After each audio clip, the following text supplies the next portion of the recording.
John, there's been questions asked, and there are legitimate questions to be asked, about the financial fair play rules of UEFA and how City are manipulating them. And they are manipulating them, there's no question about that.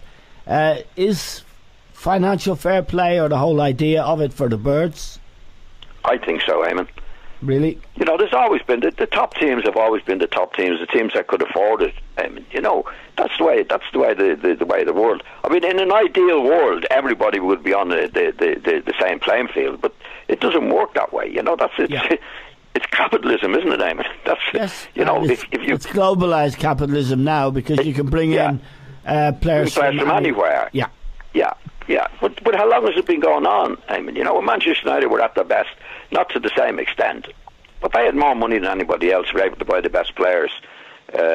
Chelsea did it for a long time when Abramovich came in, changed it dramatically that they could buy the best players.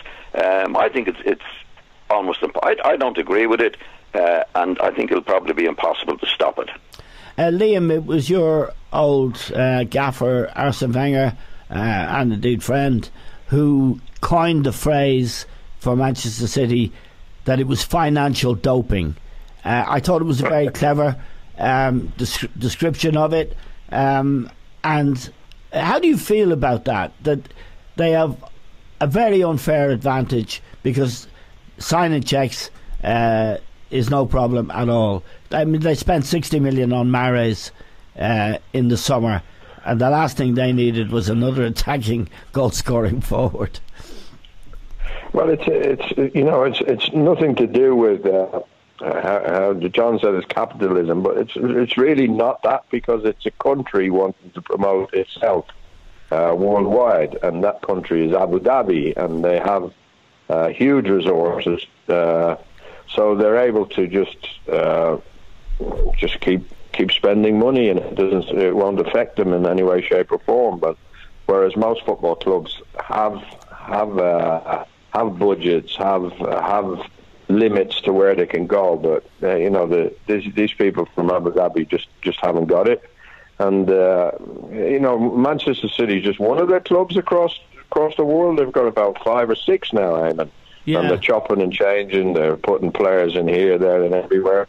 They've really taken football to another stratosphere.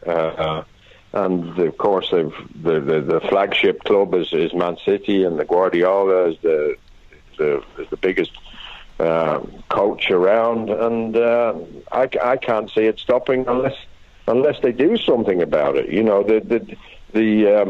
without getting into the technicalities of how they're getting the money, but a lot of money's coming in from Abu Dhabi companies.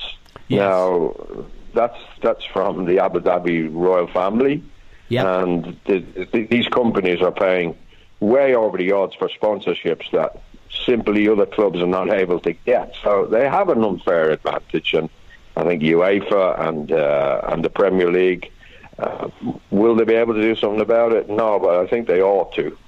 Yeah, I must say I agree, because, John, although you say there's always been a wealthy elite in the English First Division, as it used to be in the Premier League, there is a point at which it becomes impossibly unfair, and you look at it and you say, this can't be right. This isn't, say, the guy who was at Blackburn Rovers in the 90s, who spent a lot of money. He was a local man, owned the steel works there, and he virtually bought the league for Blackburn. In 1994, I think they won the league when Alan Shearer was there, and that was something. But what's happening now is, if you look at PSG, for example, the Qataris have put so much money in there. Manchester City, as Liam has pointed out, from Abu Dhabi. Wouldn't it be good if UEFA tried to regulate this? I think they are trying to regulate it. Well, I mean, they're doing the best. But, like, if in the world as it is, I'm not saying it's fair. I don't agree with it, but I mean, it has happened. You're talking about the guy at Blackburn who put a few quid in, but then it increased. Abramovich came into Chelsea and made a different world of it altogether. Manchester United, with their American owners, come in and spent a lot of money, where Manchester United were winning everything, where they spent more money than anybody else, Simon. Yeah, that's Jack Walker. Not to such an extent as it is today, but the richer clubs have always. Yeah, there's always been a richer. It's happened, Once Abramovich came into Chelsea, changed Chelsea. Once the Americans came into Manchester United, changed Americans. City have changed it to a bigger extent. There's no doubt about that. I don't agree with it, but I don't see where you can stop it. Okay, the guy in Blackburn was Jack Walker, wasn't it, Liam? Yeah. He was a local boy, Walker. and his dream was Blackburn winning the league, and they won the league thanks to Alan Shearer. And I think it was Kenny Dalglish who was the coach, was it? That's right, yeah. Kenny Dalglish, was the manager, Ray Harford, the coach. Yeah, Ray Harford, who is a friend of mine, and his Ray died.